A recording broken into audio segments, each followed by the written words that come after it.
Hello and welcome to the Free Cheese episode 500. I'm your Joe Dix, joined by Matt Zellner. Hello.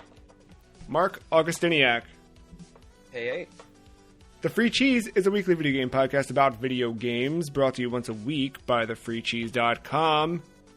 Season 11, and this podcast continue this week with Phasmophobia as we rate and rank it on our list, as well as share our experience with the game as we played it together. I'm looking forward to this episode because we had a lot of fun playing it. Before we jump in and talk about hunting ghosts in Phasmophobia, Matt, Mark, I would like to hear when you first set out on your own Scooby-Doo adventure, or if you've ever encountered the paranormal. We can start with Matt.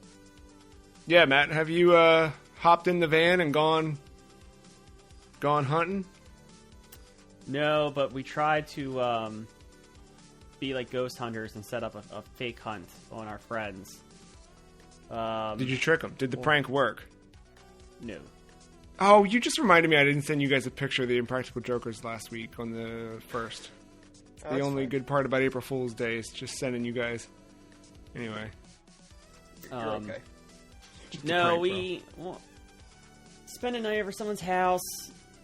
Somehow ghost hunters appeared on the TV. We were watching, laughing at it, and then we found this I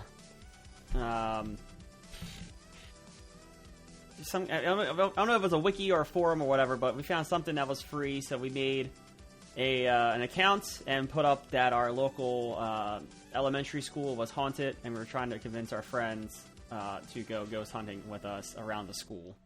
Oh, that's very good. And it worked? They fell for it? Oh. They saw the listing, and then as they started reading the listing, they thought it was too ridiculous. Hindsight's 20/20 on that one. But editing a Wikipedia page for somebody is prime prank fun shenanigans. There was a good bit of that in high school yes. Mark, what about you? When was your first adventure into the netherworld? First was over my grandmother's house, and her idea wanted to play with a Ouija board. And for some context here, I had a very Christian upbringing. My parents were Sunday school teachers. It was just ingrained at a very young age. Not so much now, but just back then, just for this context. So stuff like this would not be allowed anywhere near my house. Yeah. But my cousin and my grandmother both wanted to, I guess, have a little fun and try to talk to a past relative. Or that was the idea. Uh-oh. So we had Who came out of the board? So we had to say a little prayer before using the board, right? I was probably had to be younger, 6 at the oldest, maybe younger. I didn't fully understand what was happening. I didn't really get what was going on. I just knew that all of our hands were on this piece of plastic, and I'm just assuming that everyone's pushing it to wherever they want to push it. And so the inside of my grandmother's house, it has there's a front and back patio. So there's storm doors on the inside as well. Like the classic metal storm door with it's like half door, half window kind of thing. And so towards the back patio door that connects to the kitchen, as we're asking the ghost for a sign to show that we're here, that door gets kicked in. Just this metal clank or whatever, right? And yeah, we were pretty much done after that point. It wasn't long. And then my mom found out, and she got really upset and yelled at my grandmother and all that stuff. But, so that was the first. And then we'll fast forward all the way to, like, high school, maybe a little after high school. I remember a lot of friends like to visit, like, just old, like, abandoned buildings or whatever, urban exploring. Yeah. If you want to call it. So I don't know about any of that being, like, haunted or whatever, but weird, creepy crap was in there already, thanks to humans. But, there was that place in Henryton, I think, before it got shut down and collapsed. It was, like, an abandoned building where, like, kids with tuberculosis would go or whatever. Heavy asbestos stuff. So it was creepy just to go in there and just find stuff and see, like, a vulture hanging from the ceiling or something. Yeah. Yeah. That was kind of my high school experience with that, was you'd always end up, like, at one of these random places that's supposed to be haunted. Like, oh, a priest took a bunch of kids here, and there was a satanic ritual, and he wasn't a priest, he was the devil, and all that fun stuff. But you'd get there, and it was just, like, graffiti and collapsed rubble. Yeah. It's graffiti, yeah, the collapsed flooring, and, like, there's always a dirty mattress somewhere. How people get the mattress there is, like, that's a feat in itself. Well, they got it on the side of the highway, and they brought it there.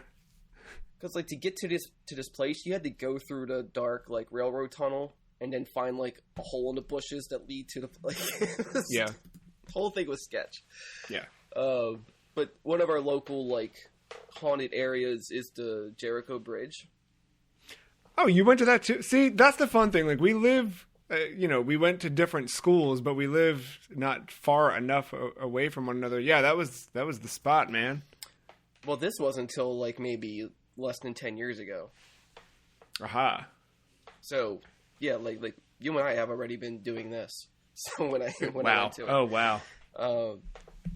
And it was just me and, like, two friends, and it was, you're supposed to, like, turn off the lights at the bridge, wait a minute, and then, like, hit the brake lights, apparently, and you look out the back window and you're supposed to see something.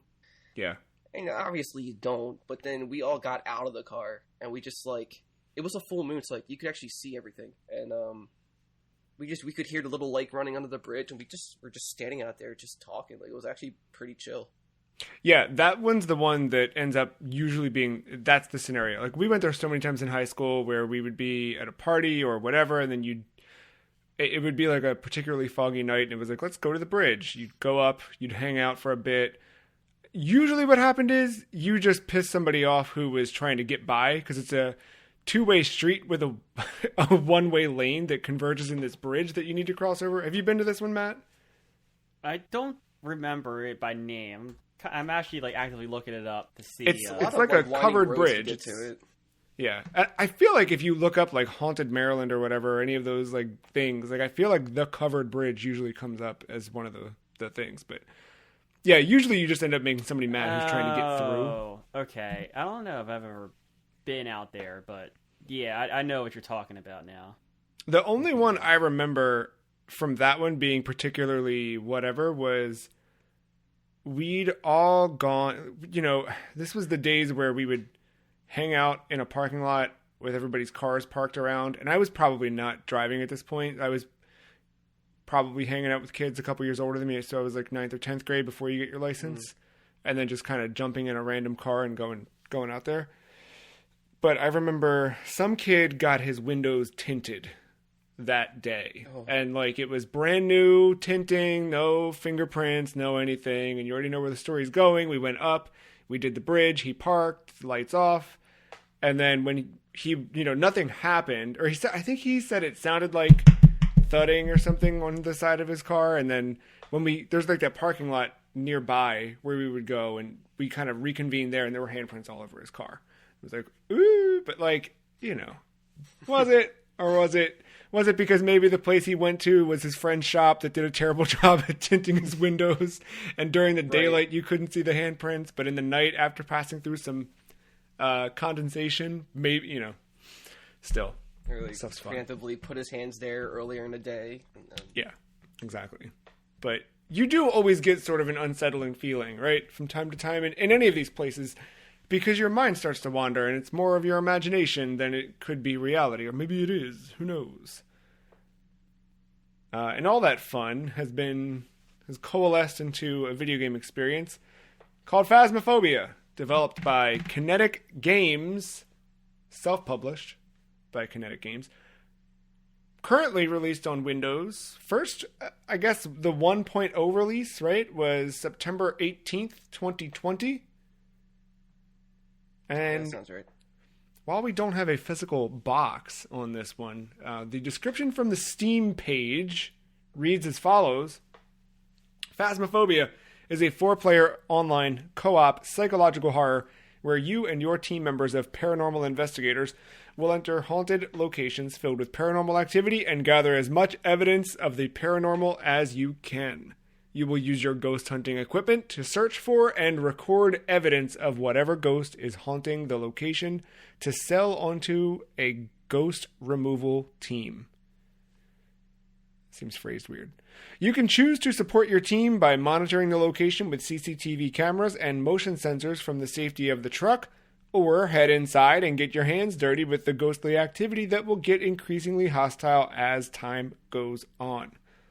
Phasmophobia boasts an immersive experience, cross-platform play, co-op multiplayer, unique ghosts, investigate, and full voice recognition. Mark, this was your nomination for Season 11. Are we surprised? I don't know. I mean, I'm not, because I knew you loved this game, but maybe for the listeners. What drew you to this game initially, and what has been your sort of background with it? Okay, so I probably didn't... I don't know if I discovered this in September. It might have been September. It might have been a little after. It was definitely October is when I officially started playing it, for sure. In 2020. I don't know. I think when looking it up, I might have watched some videos first of other people playing it, and it just seemed interesting to have like a voice recognition type thing being involved. Seemed neat to just explore, creepy little buildings. And given my little stories earlier, obviously it was right up my alley, so really want to see what it was about. Not knowing at the time, just not knowing how the game worked fully yet and everything, it really triggered my imagination with it. And I was just obsessed, and I wanted other friends to play, and wanted to just get their feel on it.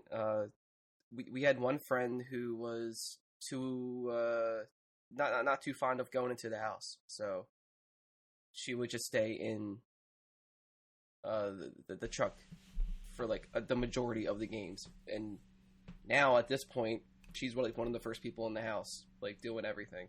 Interesting. Did the time in the truck actually help? Was it beneficial?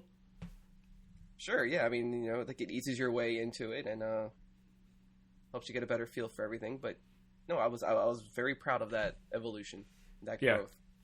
But yeah, I just found it very neat to just go in, semi Scooby-Doo it, except you never really get rid of the ghost. You just you leave once you know. Excuse me. You go in and you just piss off the ghost enough, and then you leave. It's that's such a dick thing if you think about it. But and also this having a VR option was also another thing I was really looking forward to.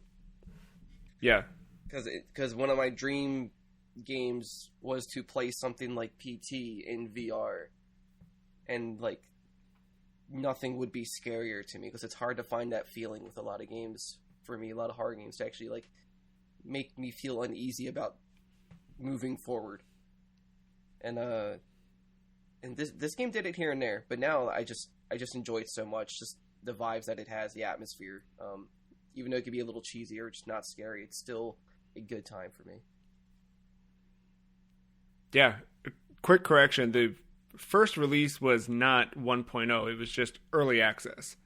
on September 18th. And then it's been slowly patched through then. It still has not hit 1.0. Is that right? I think That's probably right, because now, because it was just one person, and now they have like a small team, and they've just been redoing all the assets from the ground up. No more just like buying pre-made stuff and having that be the the placeholder.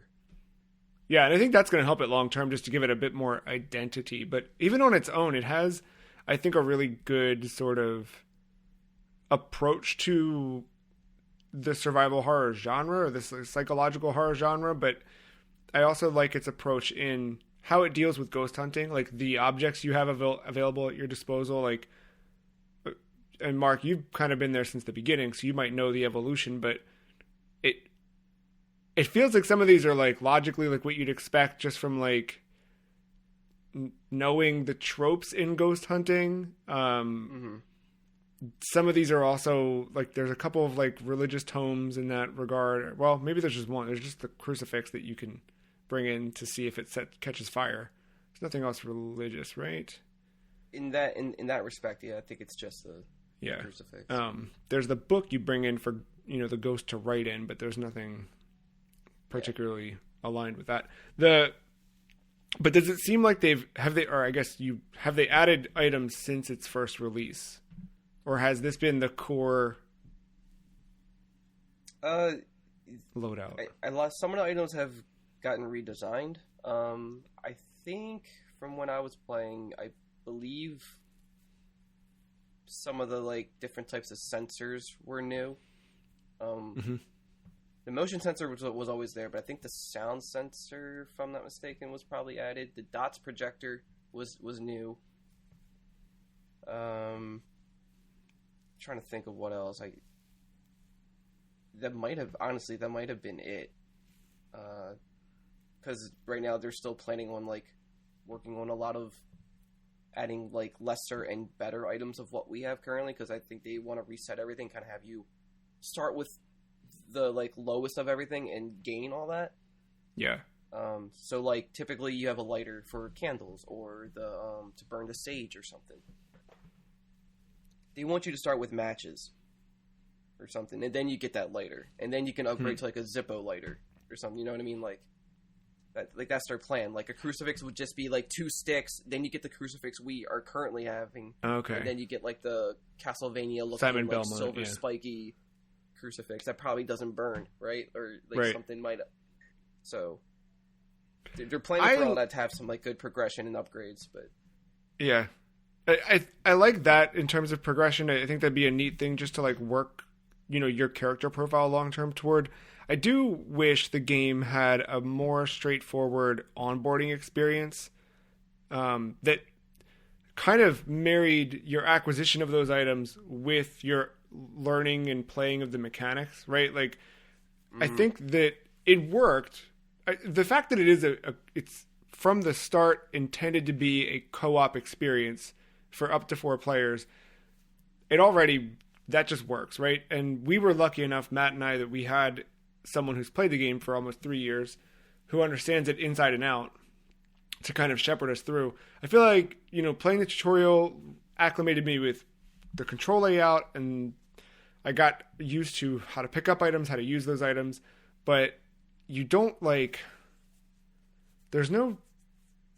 you were the tutorial, right? Like you were like, okay, the ghosts like to do this, so we should probably put this down here, or, those types of things. And after 1 or 2 experiences together, the 3 of us, we all kind of very quickly fell into, and I imagine you had this with your other sessions as well, Mark, with, through the years, but like we fell into our own role in this ghost hunting experience. Like we started each map and like we all knew the things we were grabbing from the start for the most part. We might swap them in and out, like we swap one here or there just to like try out the other things, but generally it was like, well, I'm gonna grab this, you're gonna grab that, and okay, great, and then we'll split up and we'll call it. Like we did all of that stuff, and I think it works well. But I think it'd be nice if you got like a friendly ghost that was not so aggressive at the beginning to kill you, because that was tough, like learning, was dying so frequently because I don't know what I'm doing and whatever. And my reaction times are probably poor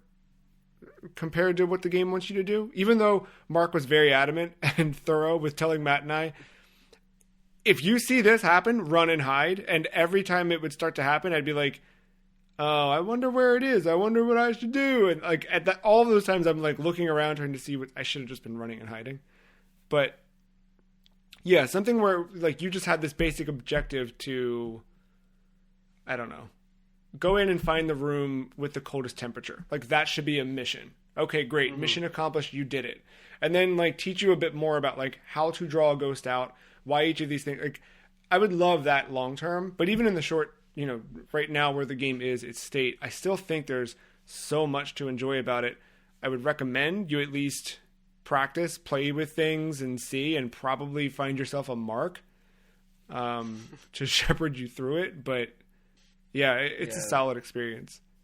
I like that is a shortcoming of this game, and hopefully that gets addressed later down the line. But yeah, like it, even if they have a tutorial and that's the only time you'll have a friendly ghost, that tutorial isn't quite as thorough as I would like it to be.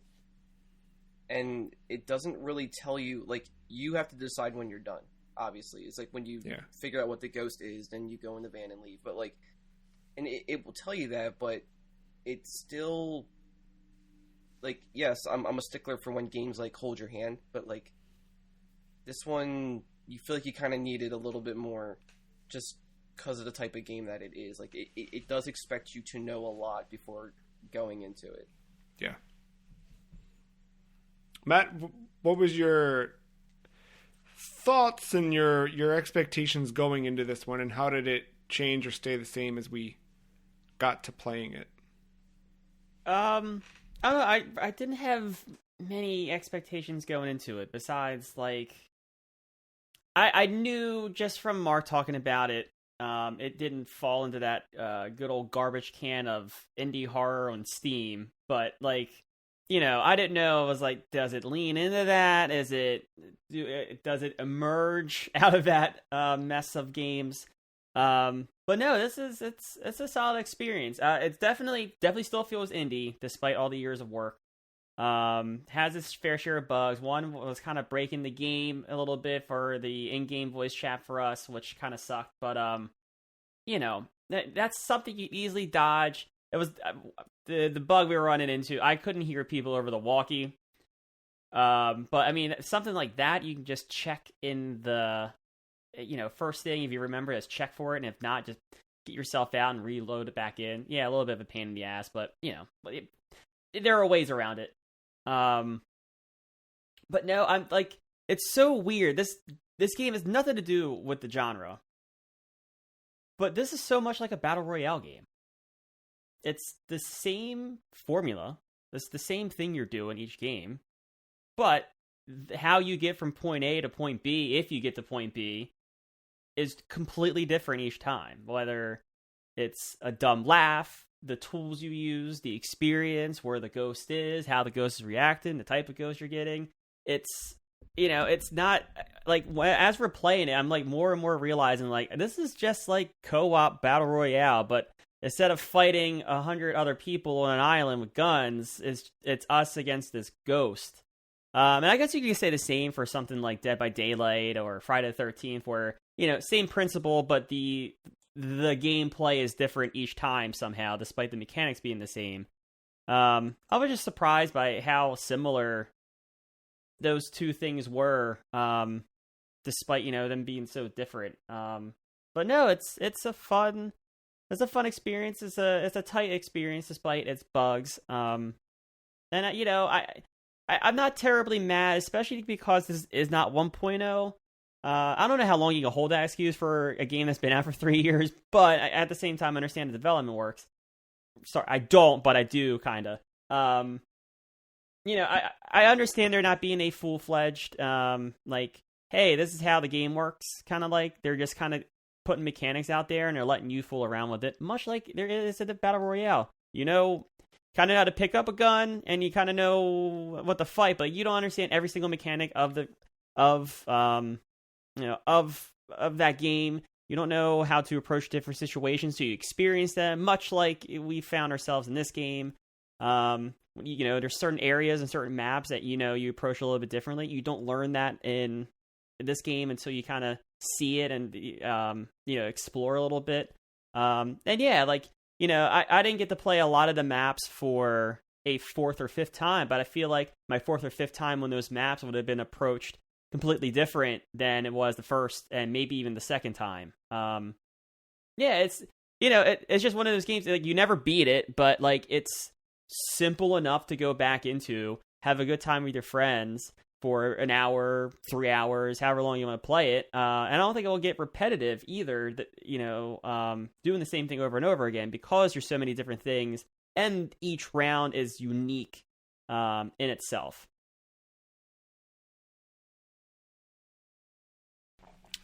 Yeah, you bring up a good point with the repetitiveness, but not repetitive. Like with the, I guess, replayability, but not repetitiveness. And the fact that I think something the game does well is they give you these sort of, every time you play, the names are randomized, right? So that you never like run into the same ghost more than once. And the rooms, the ghost room is always different and the ghost type is always different. So in the game, you start off, and the reason why you're using all this different, right, not the idea. Mark, you probably know more about the lore side of it, but at least in terms of the player experience, like what you're doing is you're each taking in items and you're trying to gather evidence to prove not only that there is a ghost or some presence in the location, but also narrow it down to which type of ghost it is in the location. And essentially you have an in-game journal that has a whole bunch of reference, has a whole bunch of just sort of reference, I guess, it's a journal, right? It's everything you need while you're doing the hunt. But as you go through, let's say you are able to prove that if you take in the notebook with the pen and you lay it down where you think a ghost might be, and you walk away, you come back, or rather you're there and you hear scribbling and you look and there's writing inside the book, hey, we can check off that the ghost can write in a book. We've confirmed ghost writing. And you do that one by one between freezing temperatures and orbs showing up in the camera and, different paranormal activity or different sort of paranormal events happening within the game. You narrow it down so that it's, you get down to a finite list of which type of ghost it can be. Once you get it down to your final selection, you make that selection, you leave the environment, and then you're rewarded with money, aka experience, and all that stuff, depending on how well you guessed or succeeded. But I think it's that element, the fact that, the locations are the same, but the outcome is so different, right? And it, because you can't approach it the same way. And it's, even though, like, I think a lot of the suburban homes tend to feel similar to one another once you're inside. And a lot of that is, like Mark said, the game's filled with kind of standard off-the-shelf art assets, right? Like that are slowly being reworked to have original stuff rather than just, recycled stuff. Because, there's things like stuffed animals that are going to be like in the living room on the floor and sideways and then in every bedroom, right? Those things, as they work themselves out of the game with more original art, so you don't have this kind of repetition within each map. I think those things will make the game feel a little bit more immersive. But even now, you enter a room and it's still, your guard's up just the same, regardless of whether or not there's the same stock stuff in room A versus room B. And I feel like while maybe map to map it doesn't feel unique, the activity makes what you're doing feel unique. And I think that helps. Yeah, definitely. And I think I remember when I was first playing this, and I thought certain character models of the ghost determined what type of ghost it was, but even that's random. So, like, one version of a demon, it could be that girl from The Ring looking like that's a demon, or the demon could be this old zombie-looking butcher. You never know. Like, that. I like that random element is also thrown in there, so you just can't go off of looks and be like, oh yeah, I know what that one is totally. Yeah, I think that's another part I kind of had a point of contention with this one, is like, I didn't get to see the creature or the ghost enough.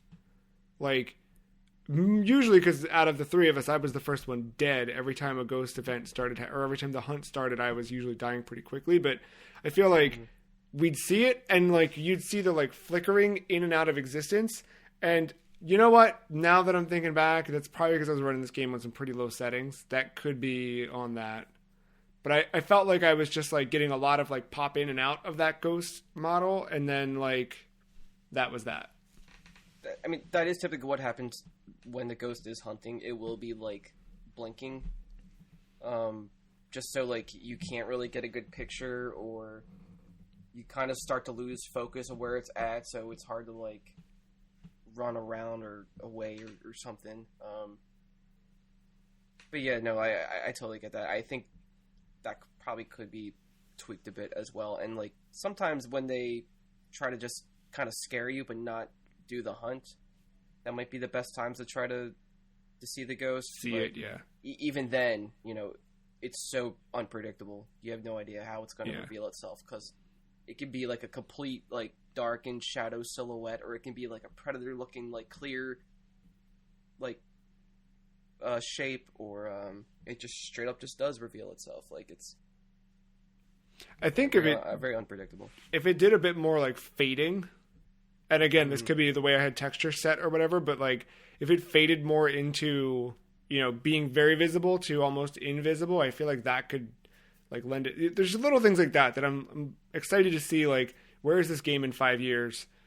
You know, it got all the money in the world. Like it blew up when it came out. Like this was huge in terms of public interest, which led to, as Mark pointed out, there's now a full team working on this rather than just a single person. But yeah, I'm curious, like, where does this end up in a few years?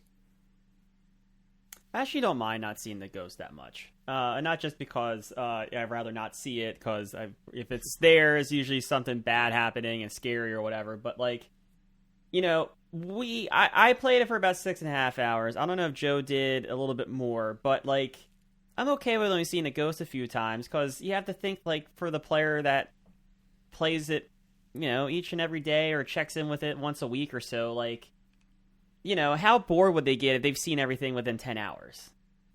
My problem with it isn't that, like, I didn't get to see it enough. It's more that, like, when it did appear, it was just like a quick, like, static, it almost looked like a static image just kind of like appearing there and then disappearing. That's my problem. Like, I want more of a natural, but I know what you're saying too. Like, in all horror, the less you see the thing, the better. It's always going to be better that way.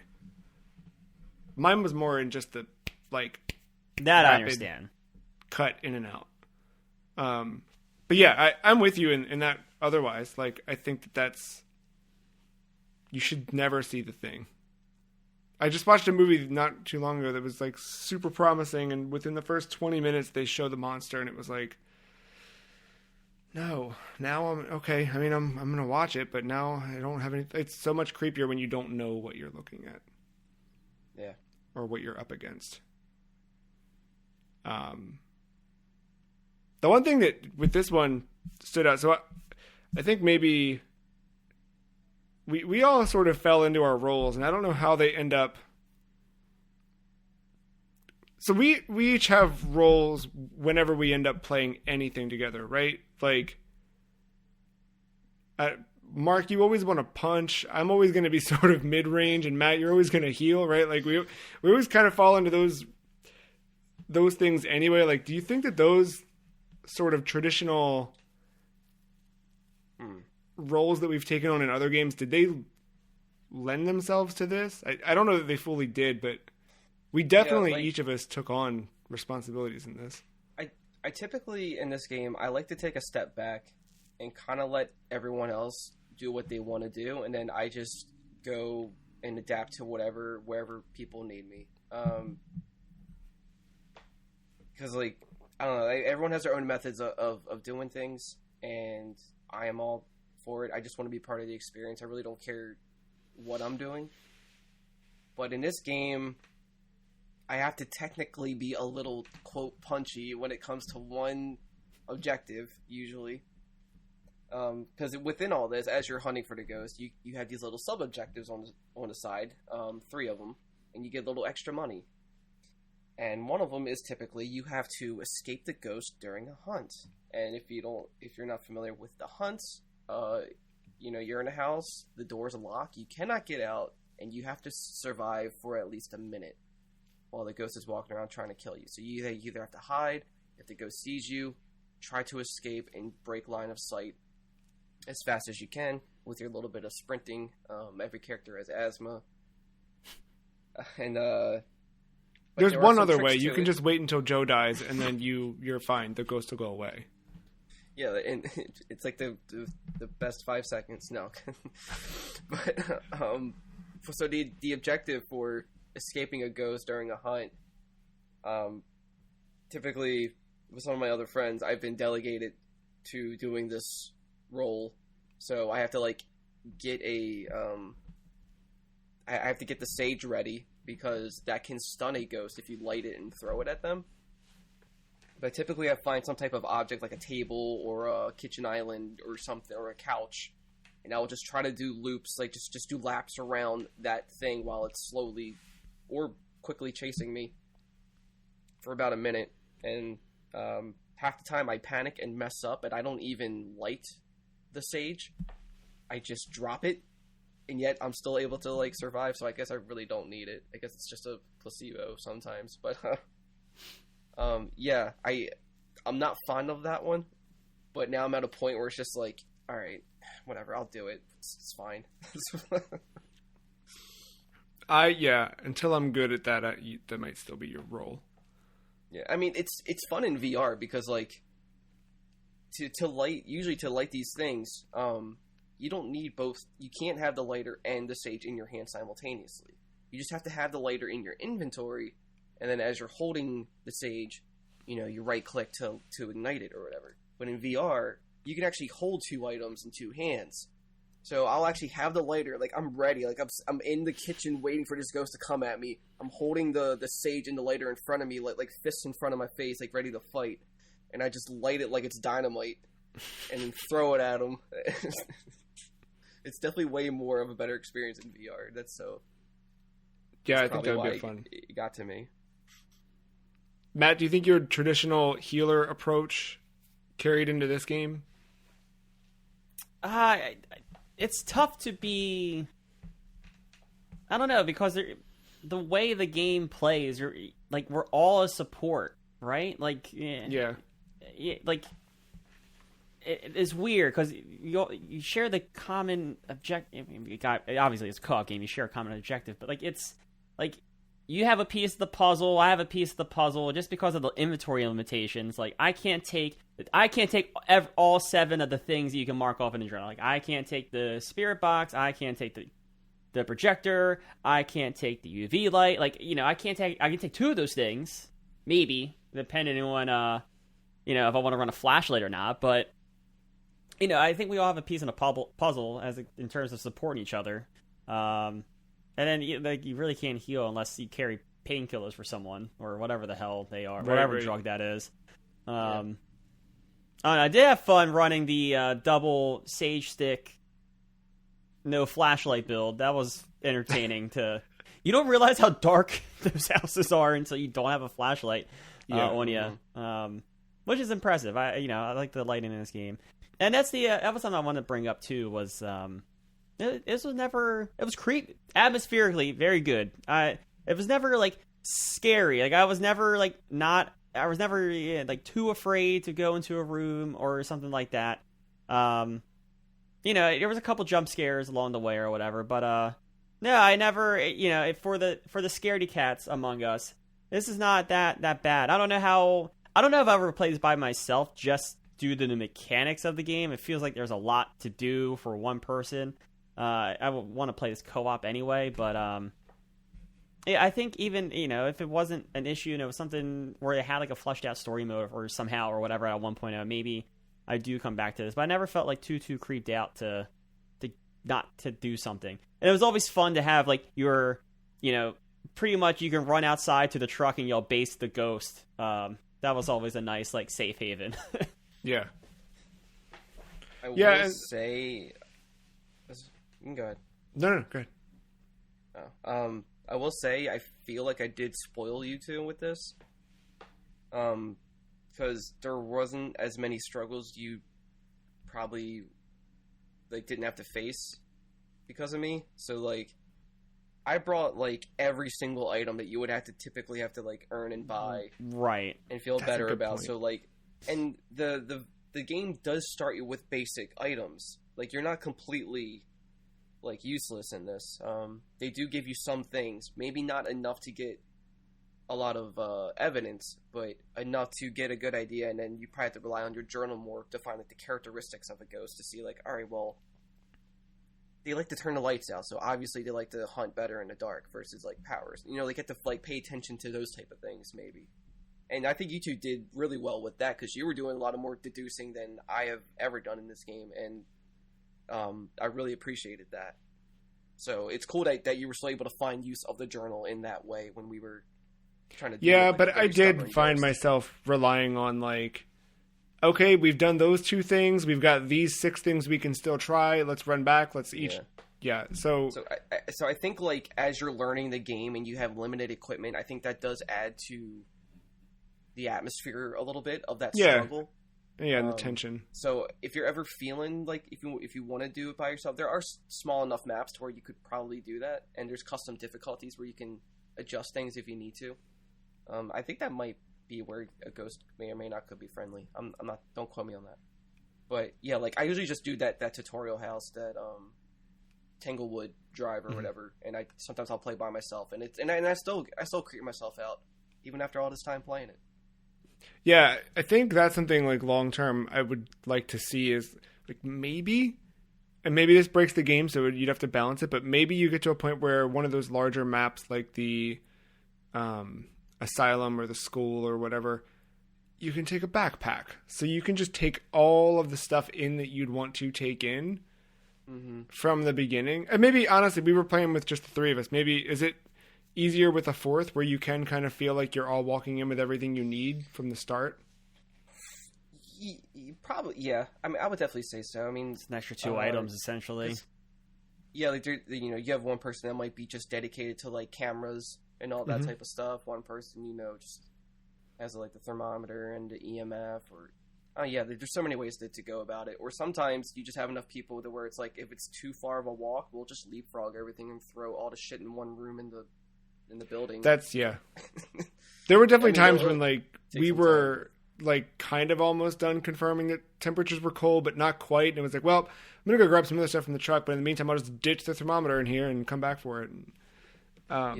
Yeah, and you pointed out like still scaring yourself. That was something that impressed me with this. Is like I remember the 1st, the 2nd, the 3rd, the 4th, the 5th. Every single time I used the spirit box and got a response, I genuinely felt chills run down my body. Like, oh my god, it's here! Like in a way that I felt like I was in the game. And a couple of the times we played, it was daylight. But like there was one point when eventually I was like, all right, I'm killing all the lights down here because I just need more darkness for this. But even with daylight, like I still like felt like pulled into it. And you wouldn't think that because a lot of times, like I remember the first time playing PT, I played it with a friend sitting beside me, and it was like creepy, but less so because we were doing it together. And when we do a lap around it, I just hand the controller over to him, and that was that. But so you'd think that going into this, like playing with other people, you wouldn't have those moments, but you do because it feels like you and your friends are in this place together. It felt like being back on the bridge or back going through some fence that says don't go in this fence. It's one of those things. Yeah, that spirit box, like the sounds in this game have come a long way. It used to be just like a Microsoft Sam type voice coming through. So it would just be like, hey, like how old are you? And right, if you ask the ghost like its age, you would just hear like this guy just go old or like child. Like it would just. Oh man, yeah, no, they did a lot of that, and I think also like the sound, the fact that you're kind of playing the game with headphones inherently because you're playing with people and you need to communicate. The spatial like awareness you end up with and the way that they use sound in that regard, like, feeling the ghost call out to you from right over your shoulder versus, straight ahead across the room. Like, all those different things played into how you react to the game. And, my favorite part, because we did end up, like, each of us kind of sticking to a set loadout as we'd enter the house or the location for the first time. There was one point when I forget which match or which map it was, but we decided we were going to switch it up a little bit just to like get our hands on and get familiar with some of the other instruments. And Matt grabbed the spirit box for the first time. I was like, I'll try this out. We go into the place and Matt's like, all right, I guess I can try the spirit box out now. So we'll just kill our flashlights. And Matt's like, I don't know if you said, where are you or how old, whatever your question was, but the ghost responded and you were like, okay, got it. It responded and you immediately just hit G and threw the thing across the room. Yeah, I picked it up because it had been like 3 games or whatever. We had no one was talking to the spirit box. I was like, all right, well, this is my time to shine when no one was talking to it. And of course, fucking game, I decided to pick it up. Starts deciding it wants to talk to people. Was that in the asylum too? There might have been, yeah. Yeah, it was. Just hit G. I was like, all right, we figured out there's a ghost here. Yep. Yeah, we were going in to the van. I think we haven't talked about it yet, but I think my favorite mechanic is the illusion of a time limit. I like the soft timer a lot because you feel that pressure, but there's not like it's not like a 20 minutes and then you die kind of situation, right? It's like a slow burn and you're kind of unsure unless you keep going back to the truck or someone's there to kind of report back to you. But I kind of like that descent into madness, the longer you stick it out, or the longer you have to stick it out because you don't know what the ghost is and you're still investigating and you're like, it's between 3 things and you're looking for that last clue to definitively say which one of the 3. So you're in there and your sanity meter's at like 25%, so shit's hitting the wall. I like that there's not a... They could have easily said, like, all right, you have 30 minutes, and then, like, you're dead because you're insane. No, it's like, no, like, just good luck surviving at 0 kind of situation. And I like that. A game that just doesn't... it's the same thing... like I keep making the reference, but the same thing as a battle royale. Like, you're not technically... Yeah, you have to get to the circle in a timer, but, like, technically the game doesn't have to end until... you're the last one's left. Sometimes it takes 40 minutes, sometimes it takes 20. Who knows? That's all too.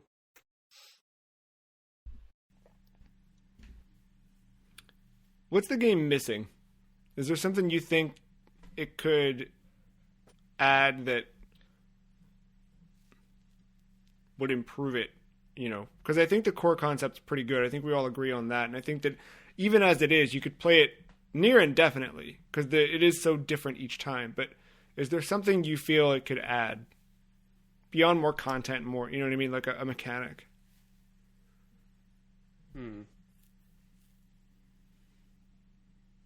I do like your idea of like a backpack or something. I do like the slightly increased inventory system, even if it just gives you like one more item or something.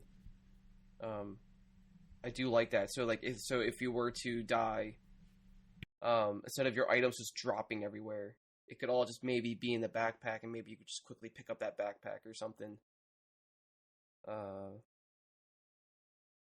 Yeah, I'm not quite sure.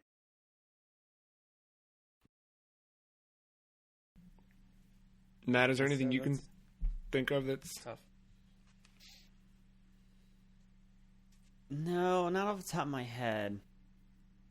I would say a battle pass jokingly just to piss you off. Yeah, I wouldn't play it then. And you get a pink spirit box at level 67. I'm a couple hours past that refund period now, and that's a shame because... No, I guess you kind of said not to do it, but I just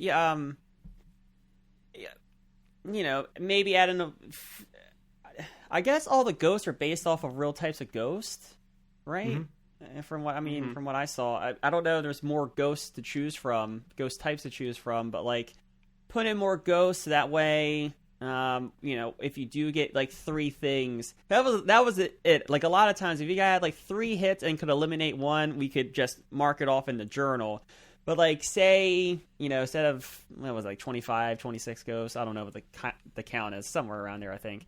Like, say there was like 50 ghosts, and all right, so you get 3 pieces of evidence. You can probably cross 1 or 2 off, but you're still stuck with 5, and you're left kind of reading the journal a little bit.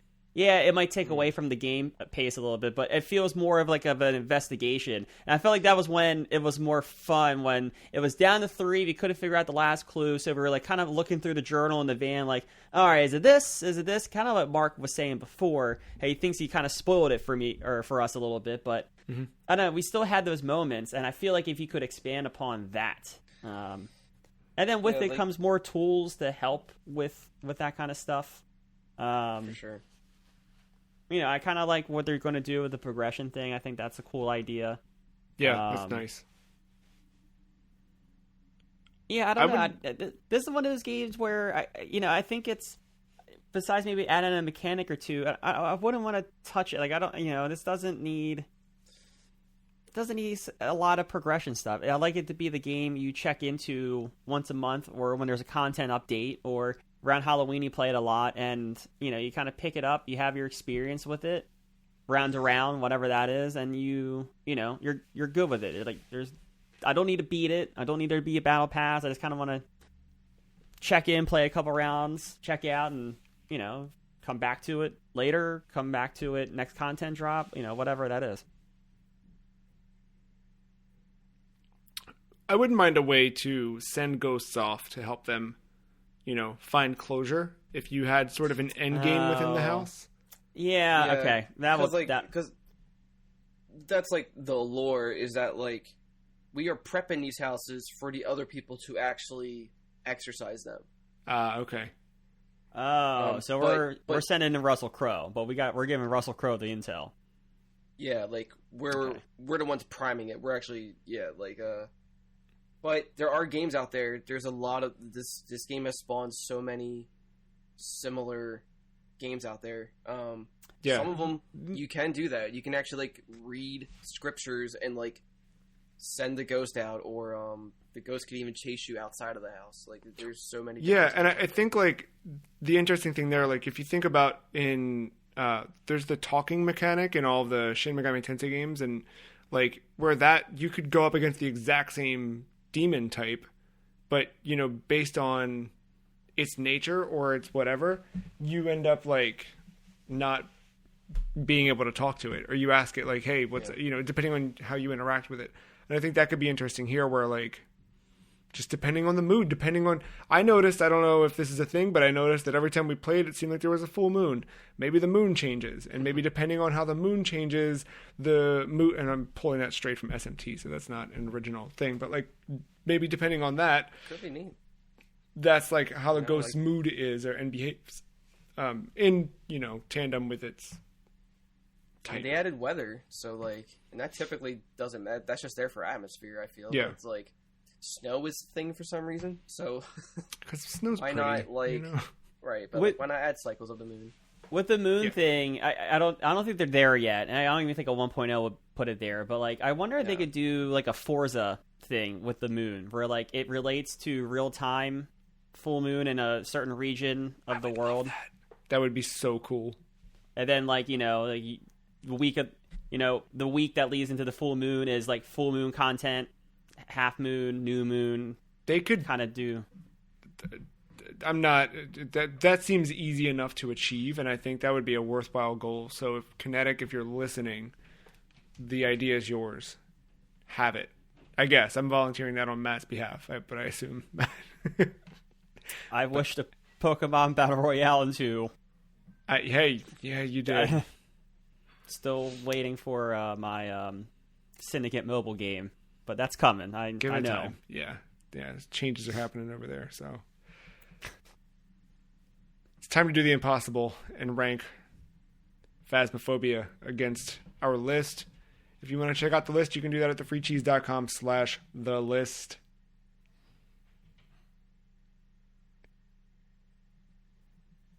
Boy. I'm unsure of this one.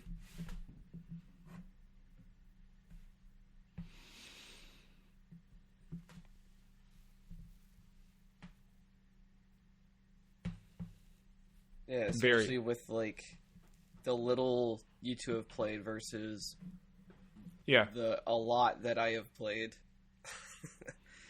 We have very different experiences.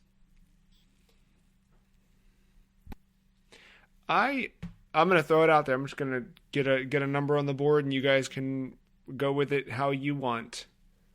Okay. I think I like this over Amplitude, but below Parodius.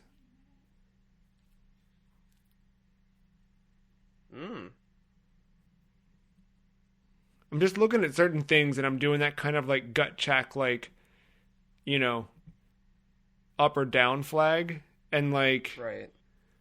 When I look at like, that middle of the list there, like that 35, like, you know, the Minish Cap, Valis 3, like it's above that. I don't think it exceeds Snatcher. It doesn't exceed Bomberman for me. Like it's below SSX and Mario Kart. So I'm like, I keep like kind of pivoting right in that area, and then it's just about kind of fine tuning, I think. And you know, in a couple of years, I'm not sure. Maybe this game ends up being somewhere else. But as it is right now, I feel like it's like right in that sweet spot. I don't know. Where are you guys thinking? My gut reaction, it would be the new number 18. Oh, dude, wow, you're there. That is the fucking number I had. Like, no joke. Because I was looking at Deadly Premonition, and I was like, this game's better than Deadly Premonition. All right, that is no joke. That is the fucking number that I was looking at this entire time. I was debating on putting it above Hypnospace, but like, I don't know. Hypnospace is just its own thing. It's hard to like compare that. Yeah, that's a weird. That's a tough comparison. But no, we have that little block right there. Of, if you want to say survival horror, Parasite Eve, Deadly Premonition, and 999 kind of goes into that a little bit. I wouldn't say survival horror, but leans into the horror stuff. And I like this over 999 and Deadly Premonition. I don't quite put it above Parasite Eve. This would be interesting to re-rank again, like 2 years from now. But like, yeah, because like I definitely like a lot of games that I am putting this game over. Like I like Amplitude. Like I like everything else that is below it. But this list is just so weird already. You know, like Yeah, no, and as a concept, as what it is, like this is a unique approach to one of these games. This did make me feel more than a lot of the other games on the thing in that regard. So I'm good with it. If you guys both landed on 18, I think that's. All I will say is that I almost have 200 hours clocked in on this game. No, yeah, and there's a reason for that. I think my biggest fear going into it, maybe this was an expectation of mine, I didn't realize it until now. I was concerned about the repetitiveness, but I don't see this getting that repetitive.